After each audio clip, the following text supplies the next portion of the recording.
మాకు నీళ్ళకి పరిశాన్ అవుతున్నది. సేంద్రాలకు పోయి ఇంటికి వచ్చింది అక్కడ మాకు ఇది అవుతున్నది. మరి దొరకక వచ్చినాయి, మరి తాగుదామంటే ఇక్కడ నీళ్ళు ఉండక వచ్చినాయి, వాళ్ళు పట్టించుకోకొచ్చారు.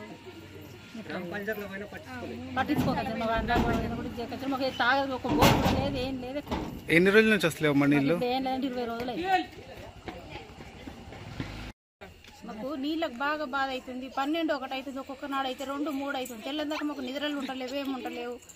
ఎన్నో ఇట్లా భరించాలా. మాకు అధికారులు కూడా అసలే పట్టించుకుంటలేరు మా గురించి. ఎంత మన గ్రామ పంచాయతీకి వచ్చి చెప్తున్నాం కానీ మా గురించి పట్టించుకుంటలేరు. మాకు నిద్రలు ఉండలేవు, ఏమి ఉండలేవు. ఎంతగానో చూడాలి ఇట్లా ఎట్లా. మరి ఇది ఎండాకాలము, పిల్లలు చిన్న చిన్న పిల్లలు ఉన్నారు. పిల్లలు పెట్టుకొని పోతున్నాం, తిరుగుతున్నాం నీళ్ళకి. అక్కడ ఇక్కడ ఏసీ వాడపోయి పట్టుకొచ్చుకున్నందుకు పోయి మరి ఒకనాడు 3 ఆడి వాళ్ళ పోయి తిరిగి వచ్చినాం. చాలు చేసుకుంటామని బోరు అక్కడ బంద్ చేసిండ్రు. మొత్తం ఇటు నీళ్ళు లేకుండా మాకు రాకుండా బంద్ చేసేసిండ్రు. తిరిగి వచ్చినాం. తిరిగి వచ్చి మర్రా అట్లనే వండుకున్నాం నీళ్ళు లేక. ఇక